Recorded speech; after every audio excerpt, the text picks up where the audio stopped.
All right, man, peace. You know, brothers, I remember back in the day when Michael Jordan turned 50 back in 2013. He had that sit-down interview with Ahmad Rashad, and Ahmad asked him the question about who Michael thought was the better player, Kobe Bryant or LeBron James.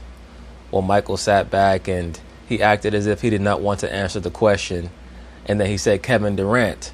And he said if you're not careful, Kevin Durant is going to sneak in right through the back door and be better than both of those players. But when I think about the lightweight division in professional boxing, many times the media just likes to talk about Teofimo Lopez or Vasily Lomachenko, or even now Ryan Garcia or Tank Davis, the power puncher with the PBC.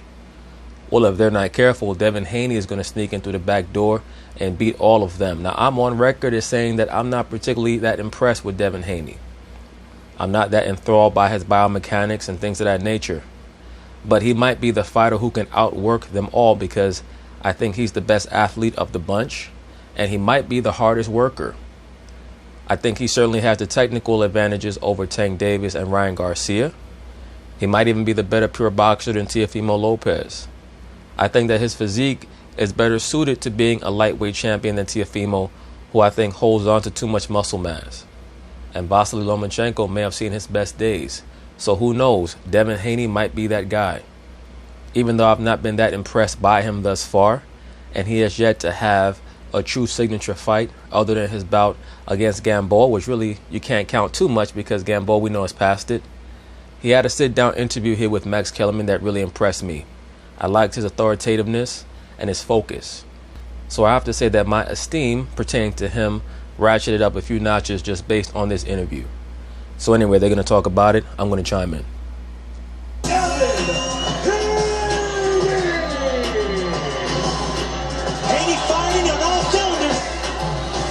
One thing I don't like when he throws his combinations, his head stays too stiff. It stays in a straight line. One day he's going to be timed by someone. He's going to get clipped if he does not learn to shift his head a little bit in the midst of his combinations.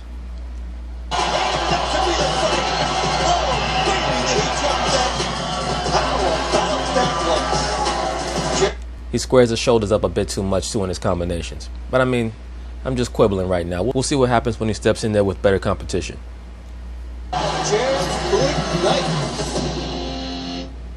Welcome back to Max on Boxing.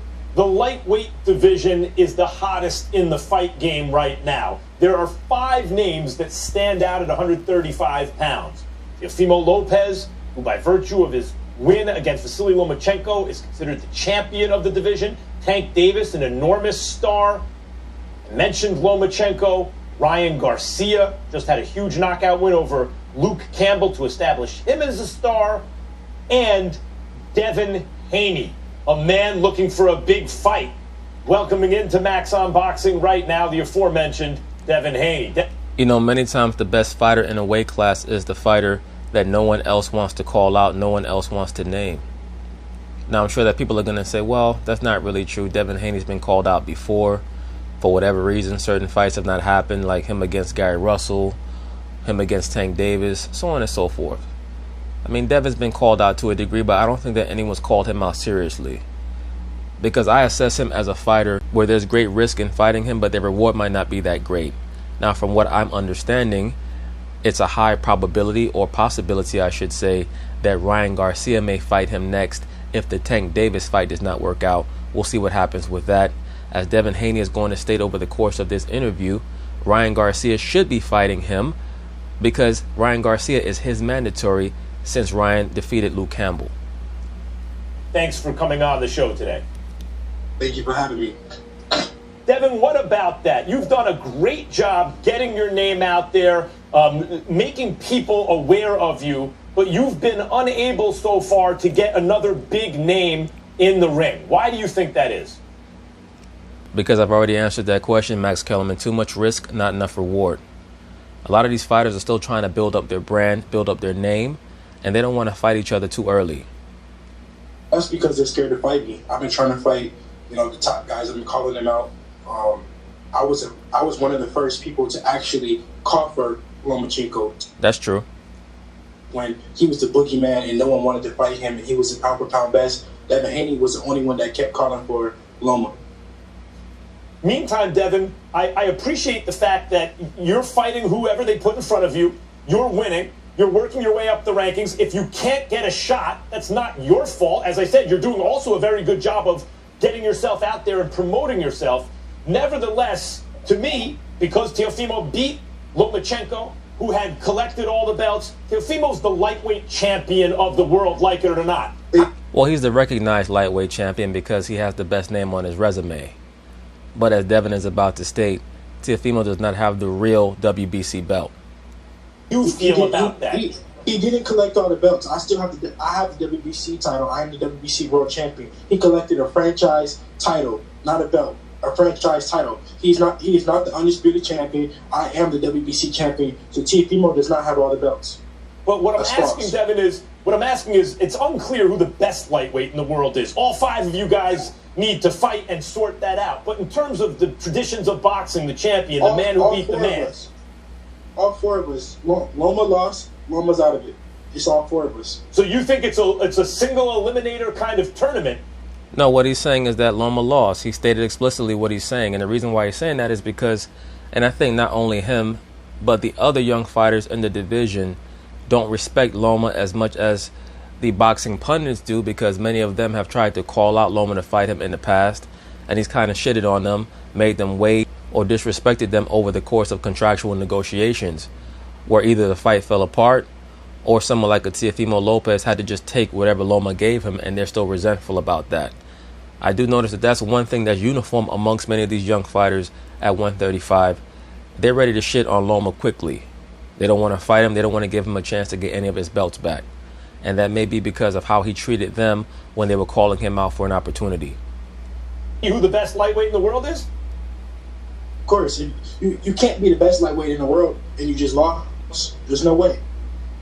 When you say Loma was the franchise champion, that's a way that the WBC has of stripping a guy without really stripping him. But then the regular champion is considered a notch below the franchise champion. But you say because you have that belt, you're disputing his claim to the title?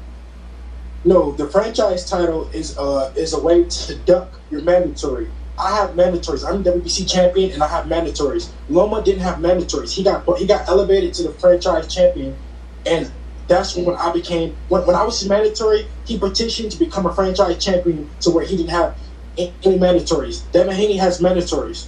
The franchise title is for ducks. By the way, I agree with him to a degree. The franchise title is for ducks, but I mean it depends on the fighter's outlook.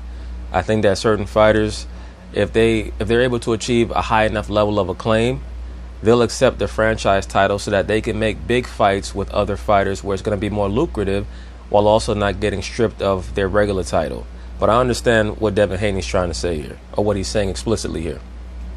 I want to say, you're giving a legitimate point of view here. And just to make it clear for the audience, to me, my point of view is, and a lot of people in boxing feel, if you've collected the belts and you can't make every mandatory because each sanctioning body is making demands. Right, and that's how boxing is framed. That's how it's set up. That's how the architecture is purposely meant to be, where a fighter becomes undisputed, quote unquote, and then each sanctioning body demands that the fighter fight the number one ranked contender within that sanctioning body, and if he doesn't, he gets stripped. So you're not going to be able to have all four real belts for more than one fight, particularly if all four sanctioning bodies have a number one ranked contender that's different from the other sanctioning body. It's set up like that on purpose so that one fighter cannot hold the belts for long. They call you a franchise champion, they elevate you, and then they vacate their quote-unquote regular championship. Devin's argument here that he just made is, in fact, that's one way to look at it. Another way to look at it is a franchise champion means you didn't have to fight your mandatory. That's a duck. So Devin collects the belt because what else is he supposed to do? I appreciate that argument, Devin. Whether or not I agree with it, I understand from your point of view. So when you say, you can't say Teofimo has all the belts, or Teofimo's undisputed, or Teofimo is the champion in the lightweight division. I agree with that. The point that Teofimo Lopez cannot be recognized as the real WBC champion is valid because he inherited a franchise title or championship from Vasily Lomachenko that he didn't earn.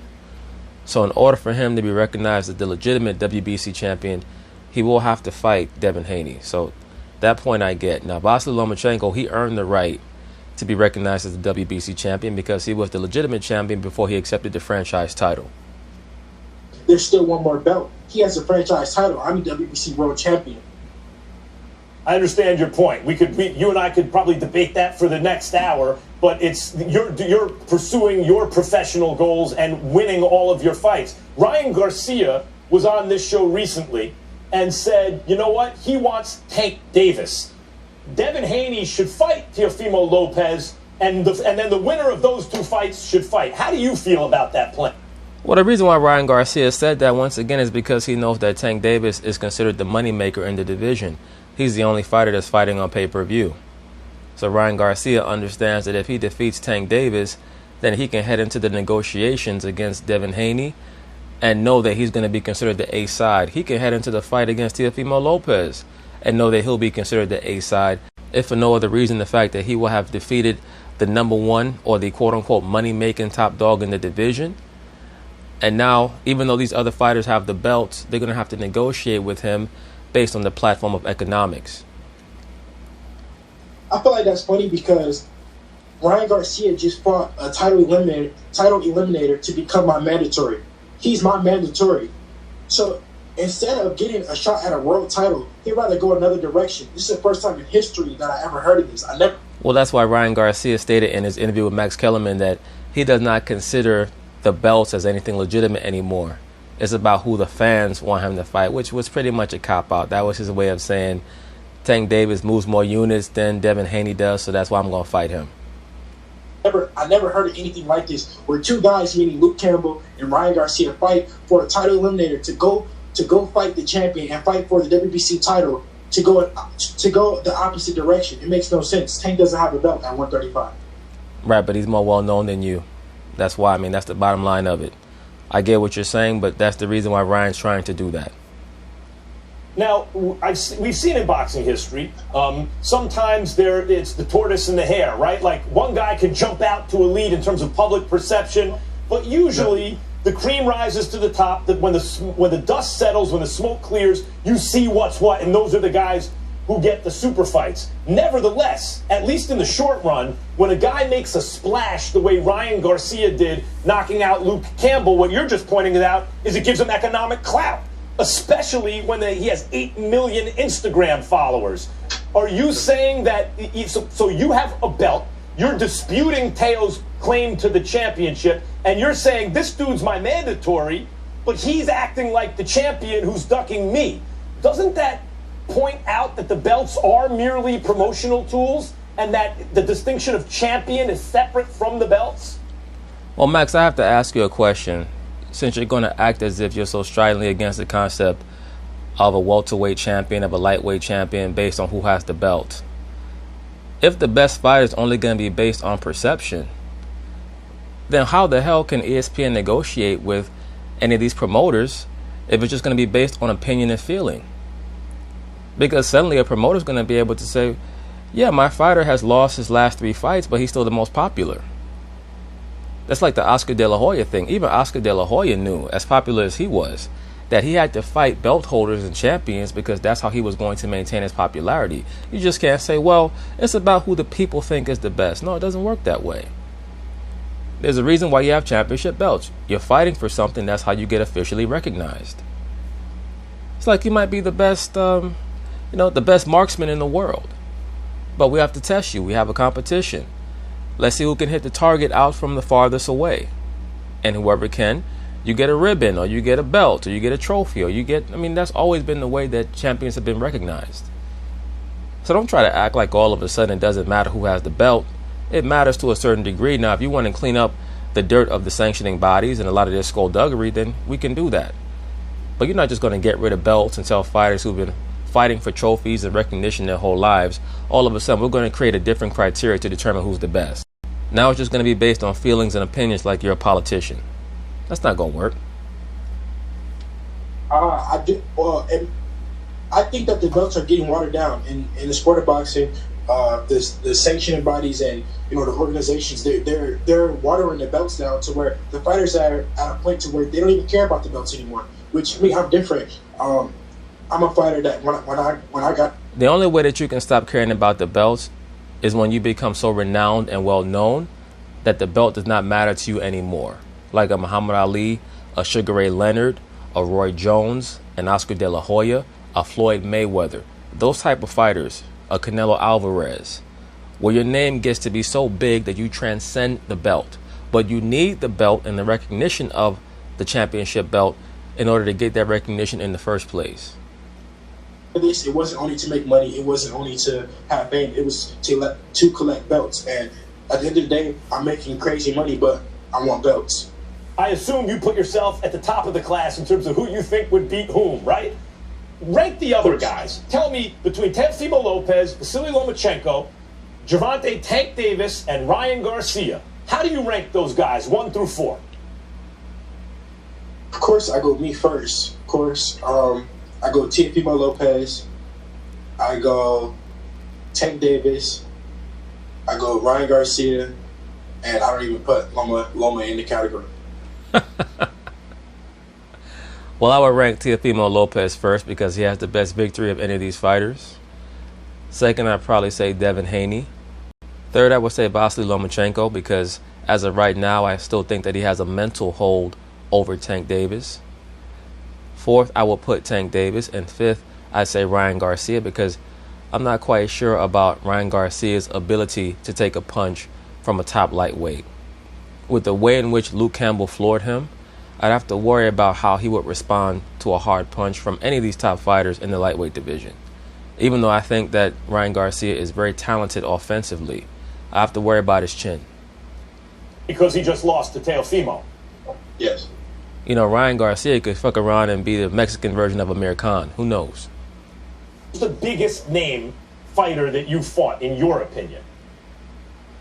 I would have to say Gamboa. I agree. And the boxing world was like the fact that if you're not an overwhelming offensive fighter against lower level opposition or faded opposition, sometimes you won't look as good as a guy who has an overwhelming offense, but maybe not your defense. Do you feel that your performance against Gamboa, which I know that you gave yourself a bad grade for that performance, has hurt you? No, I didn't give myself a bad grade. What I said was, of course, I wanted the knockout, but I went in there and I didn't take any punishment. I beat Gamboa better than he's ever been beat before. If I would have went in there and I would have knocked Gamboa out, but I would have took punishment or got hurt in the process, I would have been really upset with my. Now you can look at Gamboa here and see he needs to retire. Number one, he's getting a bit punchy around the middle. Number two, it's very clear that a lot of his fast twitch muscle reactions have left him. This is a very dangerous time period in Gamboa's fighting career where he can get very badly hurt. Someone needs to talk to him and let him know it's time to hang it up. Gamboa, guys that have knocked him out took punishment in the process. Absolutely. Tank Davis took a lot of punishment from Gamboa, and that was with Gamboa having a leg issue in that fight. Hurt. Tank fought Gamboa. He came out with black eyes. No disrespect to Crawford. Crawford went and beat Gamboa and stopped him, but he got hurt in the process. That man Gamboa put Crawford on them damn stanky legs. In there and I beat Gamboa. I won every single round on every judge's scorecard, and I took no punishment. Crawford a beast though. Crawford looked like he liked getting hurt in that damn fight. That man had the stanky leg. He was smiling, still fighting and shit. Exactly like this when the fight was over with. To be fair to Crawford, he fought Gamboa when Gamboa had more gas in the tank. I'm not quite sure about that. Gamboa was coming off of a long layoff when he fought Crawford. It doesn't matter. It doesn't matter. It doesn't matter. He took punishment in the process. At the end of the day, I fought Gamboa when he was a veteran. He had more experience than me. Gamboa has been pro probably longer than I've been boxing. Let me say this very quickly because Devin Haney's making some good points. As you can tell by how he speaks, he studied Floyd Mayweather in and out of the ring because even in his interview style, you can tell that he's been influenced by Floyd Mayweather. He's defensive not only in the ring but also in his interviews. And sometimes you have to be defensive in your interviews when people are trying to take things away from you.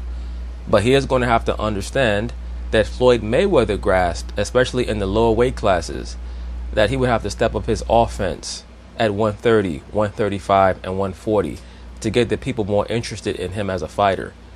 There was a stretch, especially in the latter part of Floyd's tenure at 135 heading into 140, where he became very offensive. especially that last fight at 135 against Philip Endo, and then the first fight at 140 against Chop Chop Corley, and then a couple of the other fights they had at 140 against Bruce Ellis, and then of course against Arturo Gatti, were some of the best offensive performances that we saw in Floyd's entire career. The Arturo Gatti offensive performance is still, I mean, of course you have to evaluate it in context because of who he was fighting against. A fighter in Arturo Gatti who had terrible defense and poor footwork, so he pretty much was tailor-made for Floyd to have a showcase performance. But during that time period, it was clear that Floyd was trying to put the pedal to the metal offensively so that he could attract more viewers, because at that time he was trying to become a pay-per-view star. Devin Haney is also going to have to understand that even though he's early in his career, I think that he's 22 years old, he's going to have to show people that he's going to be a fighter who's worth putting your money down to watch fight, especially if he wants to catch up to these other fighters at 135 when it comes to appeal. To your point, and what I mentioned earlier, overwhelming offense in any sport, especially in boxing, can overwhelm opposition better than a more well-rounded fighter, right? It's like why Felix Trinidad was a big favorite going into his fight with Bernard Hopkins. But what we've also seen is that the best fighters, the real blue chippers, are the guys left standing. The best pound for pound in the world, Pernell Whitaker or Floyd Mayweather. It just sometimes takes the boxing public longer to tell because they need to get those fights. So how do you do that? If you see in how history, do you get those fights, Devin? We just got to keep, demanding the fights, and eventually these guys are going to have, no option but to fight me. When the time comes, these fights will happen. I'm only 22 years old. I'm world champion, and I know that eventually that these fights will happen. If we've seen in history, the boxer, the guy with the best defense, the guy who knows how to hit and not get hit, the art of boxing, the guy who knows the art of boxing, always comes out on top. Absolutely, just about always, unless he gets sloppy in the ring or doesn't train hard. The better master craftsman boxer, those guys, they almost always win. I will do. Devin, who is next for you, and who do you want to be next for you most? I want Teofimo Lopez. I want all the belts. I want the world to know who the real undisputed king is. I want the world to know that I'm the best fighter in 135 pounds, and I feel like Teofimo is the guy right under me. So that's the fight that I want to be made. What I love about this division is the fighters seem to want to fight each other. This guy, Devin Haney, is the guy who's been frozen out the most. Devin, I hope you get your big fight soon and you have a chance to prove it in the ring. Thanks a million for coming on and joining me today on Max on Boxing. I hope he does as well. We'll see. It'll probably be either Ryan Garcia or Teofimo Lopez that he fights next, because I don't know when Tank is going to have a big fight or a major fight. I just don't. Thank you for having me. But anyway, that's basically it on that, brothers. Peace.